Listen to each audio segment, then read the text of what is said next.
right number. Quicker. We made it. Yeah! Thank you. And of course, you know that you'll be. Yes.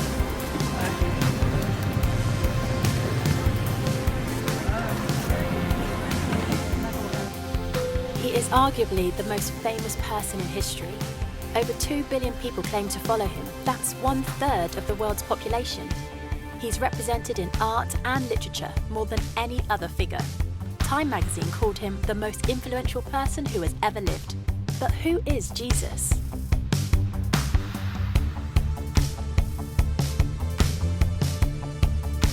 Who is Jesus?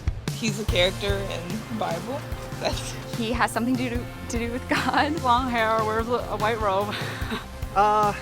I don't know. Actually, I don't know how to answer that. I've never personally met him, but I know a lot of people have. He was a prophet, one of them, one of the many. A nice guy from the Middle East. I believe Jesus is the Son of God. An everyday guy. A man of conviction. He knows what it feels like to be human, to be rejected. The friend of those that are often mocked. I don't know. A man Yeah, who lived he existed. at one point. Nobody knows who Jesus is, let me tell you. 33-year-old carpenter from the Middle East. That's like a dude that like in the Bible says he died for us. Paved a way for us to live differently. He was somebody, he did live, right? But who he was to you is different. I think Jesus is just a symbol. It has symbolism. Jesus is my savior. But he could also really be a good friend. He's relatable to me. He's my everyday chance at life. The creator of all. That's who I believe is. This is the reason why we're all here. Yeah.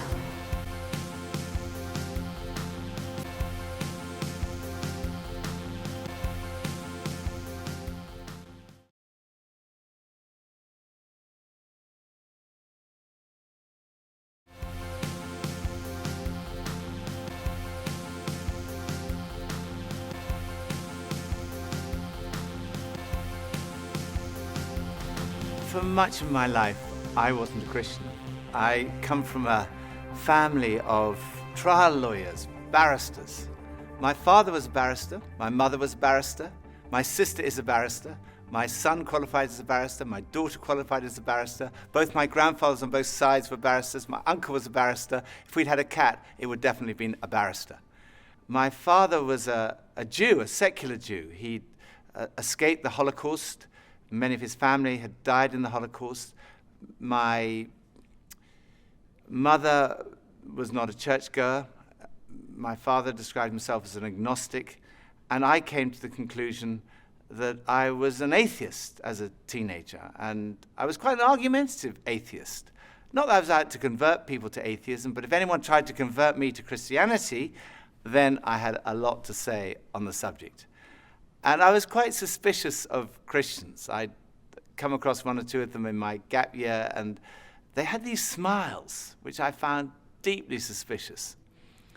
And in my first year at university, I had a room next door to my great friend, Nicky Lee. And I warned him against these Christians. I said, don't let them into your room, whatever you do. But it was too late. He'd met some, and one time he and his then girlfriend, now his wife, Scylla, came back and they said that they had become Christians. I was horrified. I mean, they were such lovely people. I thought, how can I help them? I really didn't know anything about it, so I thought, I better investigate. So I managed to find this old Bible, and that night I started reading it. I started beginning of the New Testament. I read Matthew's Gospel, Mark, Luke. I got about halfway through John's Gospel, about 3 a.m. I fell asleep. Following day, I carried on reading.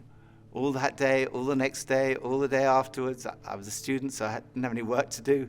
And when I got to the end of the New Testament, I came to the conclusion, it's true. You can't prove Christianity mathematically. You can't prove it scientifically. Science is obviously very important, but science answers a different set of questions. Science answers the questions, when and how did this world come into being? But it can't answer the question, who and why.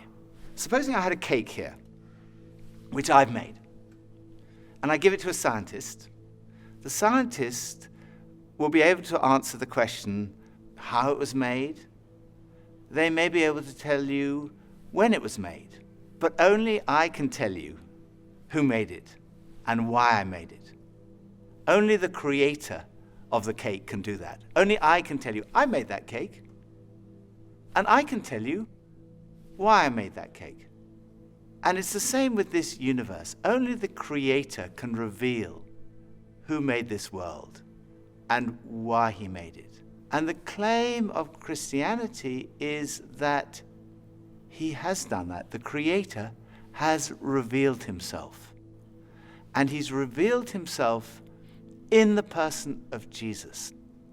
And the evidence is not scientific evidence, that's not the only kind of evidence, but historical evidence. When I was a barrister, that's what we relied on. We relied on historical evidence that we presented to a jury. It was things that had happened in the past. They weren't there. Every time a jury brings back a verdict, it's a step of faith based on evidence.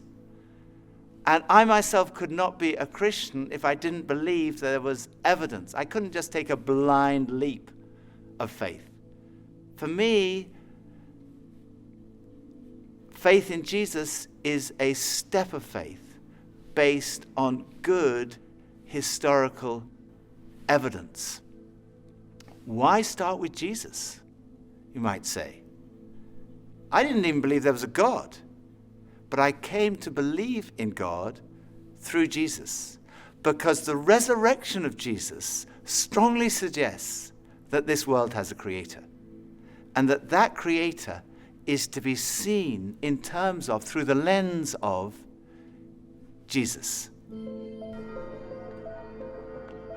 Jesus of Nazareth is believed to have walked these streets around 2,000 years ago. But is there any evidence that he even existed? Well, there's actually quite a lot of evidence. No serious historian would deny that Jesus existed. The Roman historians Tacitus and Suetonius wrote about Jesus, as did the first century Jewish historian Josephus. He described him as Jesus, a doer of wonderful works, and then he goes on to describe his crucifixion and alleged resurrection. So there's evidence outside of the New Testament for the existence of Jesus, but most of the evidence comes from within inside the New Testament. And sometimes people say, well, the New Testament was written such a long time ago. How do we know what was written down hasn't been changed over the years? Well, the answer is that we do know, because of a science called textual criticism. Textual criticism examines the number of copies of early texts that we have available to us today, and it looks at the time gap between the original document and the earliest copy that we have. And basically, the more manuscripts we have and the earlier they are, the less doubt there's going to be about the original. So let's compare the Bible to other texts in ancient history, ones that are widely used in schools and universities.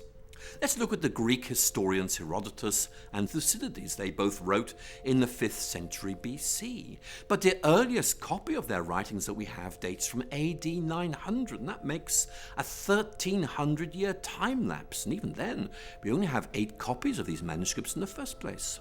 Or look at the Roman historian Tacitus. There's a 1,000-year gap between his book being written and our first manuscript, and we only have 20 copies. Or another classic, Caesar's Gallic War, 950 years between the book being written and our first manuscript copy. And even then, we only have 9 or 10 copies of these manuscripts. Again, with Livy's famous History of Rome, a 900-year gap between the book being written and our first manuscript, and we only have 20 copies of this. But when it comes to the New Testament, well, it's very different. The New Testament was written between about 40 and 100 AD, and we have manuscript evidence going back as early as 130 AD, and full manuscripts by 350 AD. And we have more than 5,300 Greek manuscripts, 10,000 Latin translations, and 9,300 others. So, we can be pretty confident in the accuracy, the authenticity, and the integrity of the New Testament scriptures that have been passed down to us today.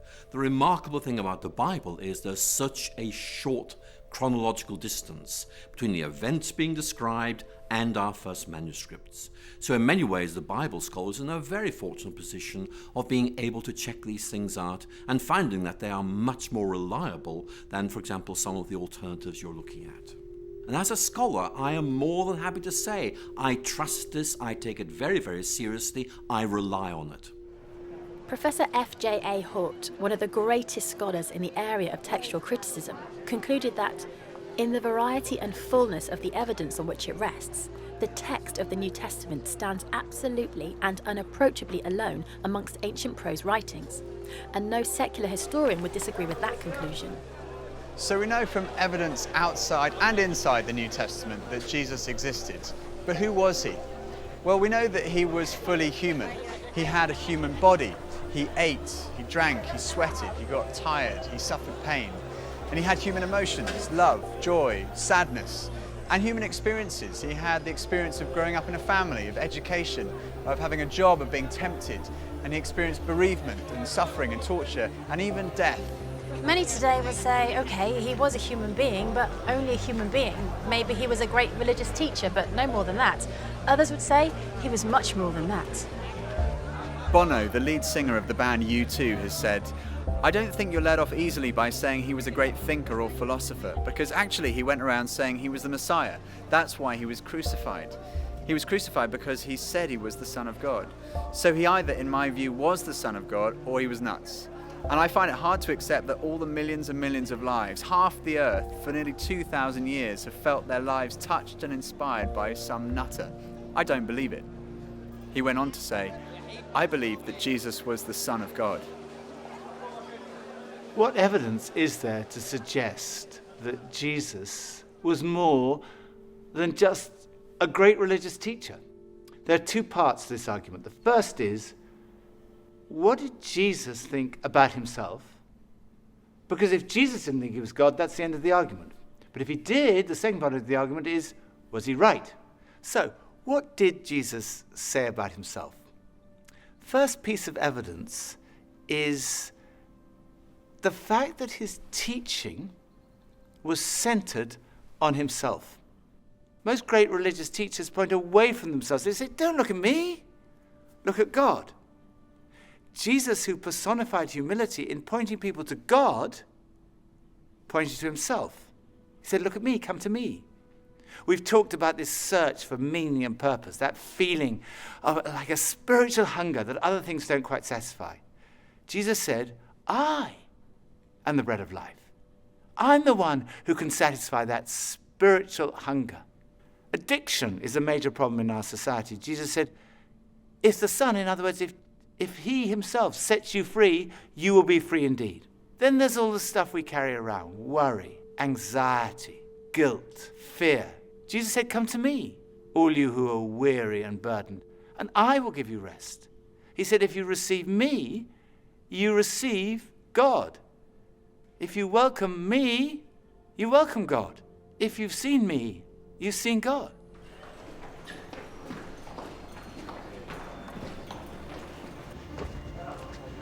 Forgiveness is right at the heart of Christianity. Jesus went up to people and said, your sins are forgiven. Now, if someone sins against you, then you can forgive them, but you can't just walk up to anyone and say your sins are forgiven. When Jesus said that, the lawyers said, who can forgive sins but God alone? But Jesus claimed to be able to do that. In fact, Jesus said that he came to give his life so that people could be forgiven. One of the most direct claims Jesus made is recorded in John's Gospel, chapter 10, verse 30. Jesus said, I and the Father are one. Now, making a claim like this was seen by the religious leaders to be blasphemy. It's tantamount to a claim to be God, and it was punishable by death by stoning. People picked up stones to stone him. Then Jesus said to them, I've shown you many great miracles from the Father. For which of these do you stone me? We're not stoning you for any of these, they replied, but for blasphemy, because you, a mere human being, claim to be God. I think when you look at all the evidence, it's clear that Jesus did make that claim. It is an astonishing claim. And a claim like that needs to be tested. If you think about it, there are only three possibilities. it was not true, and Jesus knew perfectly well it wasn't true, in which case he was a fraud, or it was not true and he simply didn't realize it. He genuinely thought he was the Son of God, in which case he was deluded. I think we'd say he was insane. But logically, there is only one other possibility, and that is, it's true, he was telling the truth. C.S. Lewis, Cambridge professor, best known as the author of the Chronicles of Narnia, he put it like this: a man who was merely a man and said the sort of things Jesus said would not be a great moral teacher. He'd either be insane or else he'd be the devil of hell. You must make your choice. Either this man was and is the Son of God, or else insane or something worse. But let's not come up with any patronizing nonsense about his being a great human teacher. He hasn't left that open to us. He didn't intend to. So was Jesus right in what he said about himself? What evidence is there to support his claims? Well, the first piece of evidence is his teaching. Much of the New Testament records numerous occasions where crowds gather to hear Jesus teach. And on one occasion, on a mountain like this, more than 5,000 people gathered to listen to the teaching of Jesus. The Sermon on the Mount has been widely acknowledged amongst the greatest teaching of all time. Jesus' teaching has been the foundation of our entire civilization. Many of our laws were originally founded on Jesus' teaching. Love your neighbour as yourself. Do to others as you would have them do to you. And then this, totally revolutionary: love your enemies. In fact, we've advanced in every field of science and technology, yet in 2,000 years, no one has ever improved on the moral teachings of Jesus. They are the greatest words ever spoken. They're the kind of words you might expect God to speak.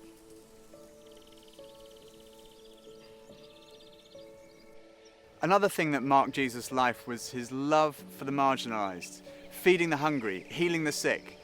His character has impressed millions who wouldn't call themselves Christians.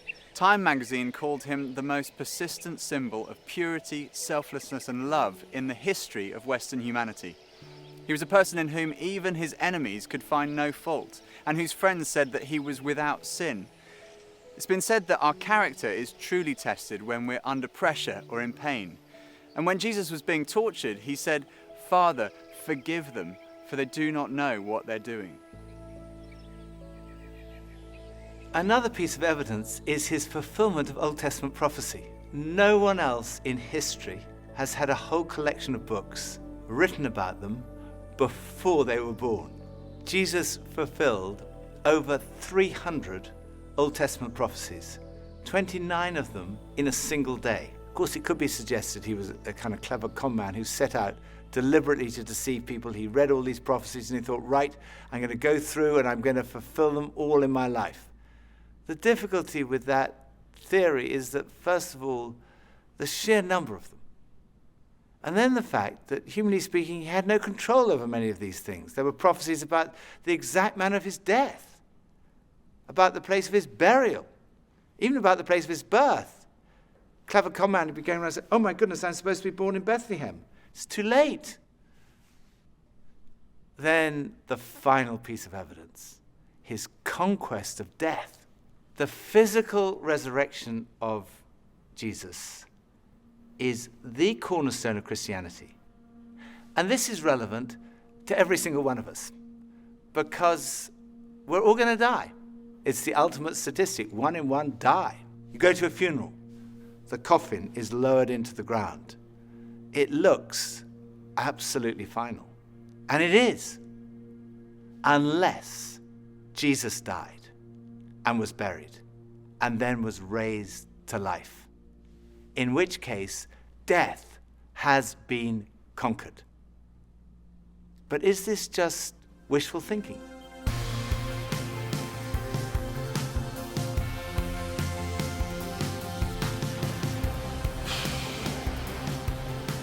I don't know. I don't know if I believe that. Totally rose from the dead. Sure. Possibly, if he wanted to. I mean, are we talking in a physical sense or are we talking in a metaphorical sense? No. It's mythological. Even though I'm Greek Orthodox, and we're big on that. Yeah, sure. If he rose to dead, like, great. Definitely. Me, no. Yes. I don't have an answer. God's still working with me on that. I could believe it, but I can't say 100% like that's what my faith is just based on. I don't know. I've seen crazier things in my time. I believe anything could happen. Yes, absolutely. I do believe that he rose from the dead. I think it's possible, but I don't know. I believe that he did. I mean, there are so many people around him that claim that he rose from the dead. I don't know. If he did, then that means Christianity is 100% real, so. It would sure be nice to know that that was possible, because I would like to do that as well. All I know is that miracles exist, and if that's definitely one, then I'm with it.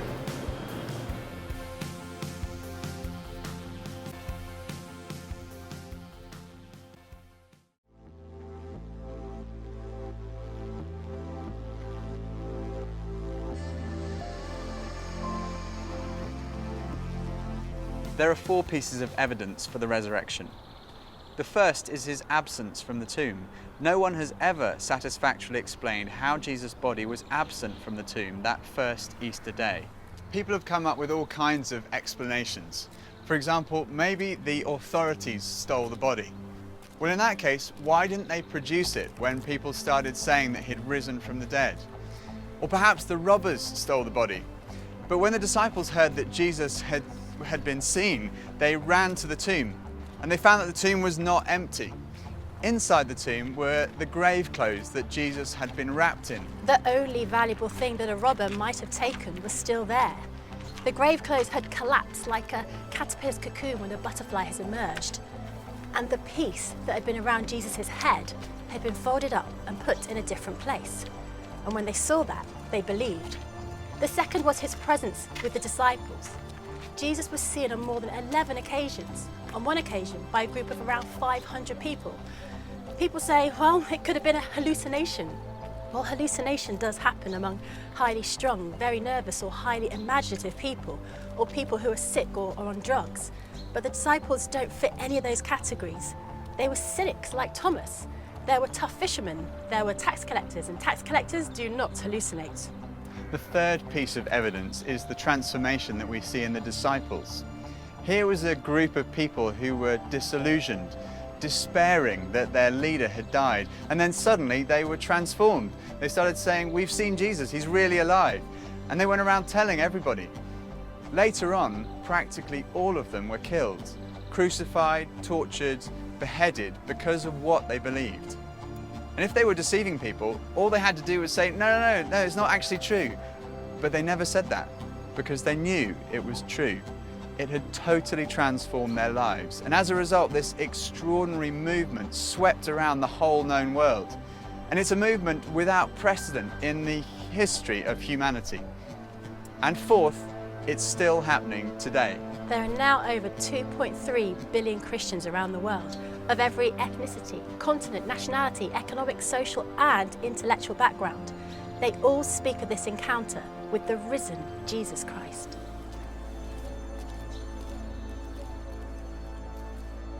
So what are we to make of Jesus? It seems to me clear that Jesus really did claim to be a man whose identity was God. And when we look at the evidence of his teaching, his life, his character, his fulfillment of prophecy, his resurrection, to say he was insane or a fraud seems to me absurd, illogical, actually unbelievable. On the other hand, it provides the strongest possible supporting evidence that what Jesus said about himself was true. And when I looked at the evidence, when I read the New Testament, I came to the conclusion it is true.